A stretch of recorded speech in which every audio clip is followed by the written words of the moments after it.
অনুভূতিটা সত্যিই দারুণ রোমাঞ্চকর। বাংলাদেশের বিপক্ষে খেলার সুযোগ আমাদের খুব একটা হয় না, বিশেষ করে তাদের ঘরের মাঠে তো আরও না। তাই এখানে এটা আমার প্রথম সফর এবং আমি জানি আমাদের দলের আরও অনেকেরই প্রথম। স্বাভাবিকভাবেই এই সিরিজটা নিয়ে আমরা ভীষণ উন্মুখ হয়ে আছি। আমরা এখনো একাদশ চূড়ান্ত করিনি। আজ উইকেটটা একটু দেখে নেব, আর একাদশ তো আগামীকালই দেখতে পাবেন। You'll see that tomorrow. I haven't seen a hell of a lot of him. Nahid রানাকে নিয়ে আমার মূল্যায়ন, সত্যি বলতে আমি তাকে খুব বেশি বল করতে দেখিনি, তবে যতটুকু দেখেছি তাকে বেশ ভালো একজন বোলার মনে হয়েছে। দারুণ সম্ভাবনাময় এক ক্রিকেটার। সে যেমন দীর্ঘদেহী তেমনি গতিশীল। পেস বোলারদের জন্য এটা দারুণ একটা কম্বিনেশন। তাই আমাদের সবার জন্যই তাকে সামলানো বেশ কঠিন একটা চ্যালেঞ্জ হতে যাচ্ছে। Tough work this series.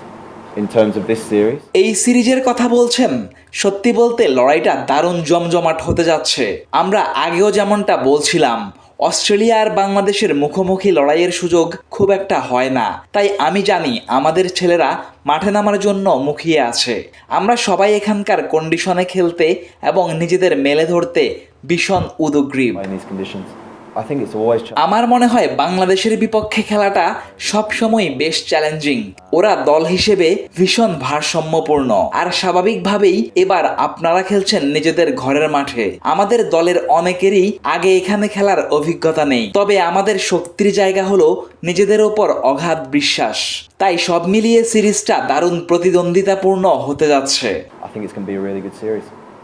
Yeah, I think so. As you আপনি said, যেমনটা বললেন, ও সত্যিই দুর্দান্ত একজন বোলার। ও বিগ ব্যাশে প্রচুর ম্যাচ খেলেছে, তাই আমাদের বেশ কয়েকজন ব্যাটার অলরেডি ওকে দেখে নেওয়ার সুযোগ পেয়েছে। তাছাড়া ম্যাথু ওয়েড এখন আমাদের কোচিং স্টাফে আছেন, নাথান এলিসও আছে। হোবার্টের হয়ে খেলার সুবাদে ওরা ওকে খুব কাছ থেকে দেখেছে। তাই ওকে সামলানোর রণকৌশল নিয়ে যে আমাদের ড্রেসিং রুমে আলোচনা হবে তা নিশ্চিত। conversations about him definitely.